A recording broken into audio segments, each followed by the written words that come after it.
Now this time, today again we are discussing another fact. And the fact is your speed does not determine your amount of precipitation during rain. Okay. So let's start with a story. Suppose two brothers A and B are 500 meters away from their home, and they were returning to home, and suddenly rain starts. Okay, rain starts with constant speed, vertical, and they were coming with both the brothers A and B, A being the elder one and B being the younger one, and both were with the speed of 500 per second. And when they were 500 meters away from their home, suddenly it starts raining. And the younger brother suggests that, brother, let's run, otherwise we will get completely drenched. Okay. But brother A, being the mature one, he told that, no brother, there is no point in running. If we continue with our own speed, we will get equally drenched. If you increase our speed, it does not depend on our speed. If you increase our speed, we only just encounter with the same number of raindrops. But brother B is being immature. He told no, it's not the fact. Let's watch what happens. And he increased his speed and ran with a speed of 10 meters per second and reached home. And he took only, you can see here, 510, that is 50 seconds to reach his home. While his elder brother, being the matured one and knowing some science, he continues his speed with 5 meters per second, and he took 100 seconds to reach his home. Okay?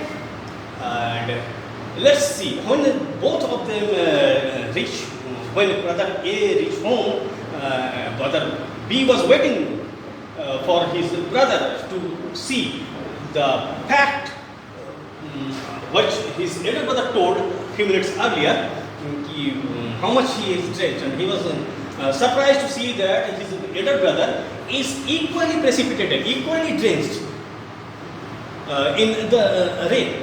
So let's discuss about the fact. How one was running with a speed of 10 meters per second and the other one is running with a 5 meters per second, but they are what equally drenched. Actually what happens, let's see. When one covers a certain distance, we actually covers a certain volume. Okay?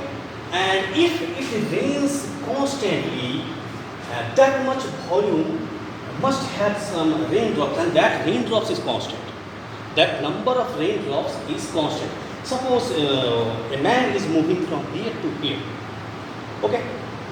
And the number of, in this course he covered this much volume. In this course he covered this much volume. Okay. So, if he crosses this, suppose there are 100 raindrops present here. If it is raining constantly, and suppose 100 raindrops are present in this volume, so if he crosses this length or this volume in 50 seconds or in 100 seconds, he has to encounter with 100 raindrops. So at the end, both A and B, one having greater speed and other one is having lesser speed, but both of them encountered with the same number of raindrops. The difference is this person who is faster one covered this, encountered this much raindrop in lesser time, and the person whose speed is less, he also covered the same volume and took more time to encounter that much raindrop. That is, if suppose there are 100 raindrops, he will encounter that much 100 raindrops in 100 seconds here in this case, and the younger brother, whose speed was 10 meters per second, he encountered with that much amount of raindrop, that is 100 raindrops, in 50 seconds. The difference is that time. So, if if both of them have covered the same volume, and if the number of raindrops present in this volume is n, okay, so this n number of raindrops were encountered by the younger brother in 50 seconds, okay, and that much of raindrop is encountered by the elder brother, whose speed was 5 meters per second. He took 100 seconds to encounter the same number of raindrops. Add your amount of drenching, amount of precipitation, amount of wetness, how much you got wet. This all depends upon how much raindrops you have encountered. Since both the brother encountered the same number of raindrops, so they are equally drenched. The only difference is the younger one encountered that much raindrop in a lesser time, and the elder one took more time to encounter that much raindrop.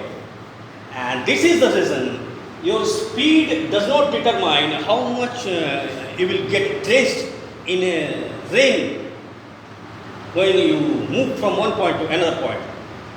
Okay, so it only depends upon at what speed the rain is falling. Okay, since the speed is constant, your speed will not determine how much you will get drenched. The speed of the rain, it's the direction of the rain that will make you how much you will get drenched.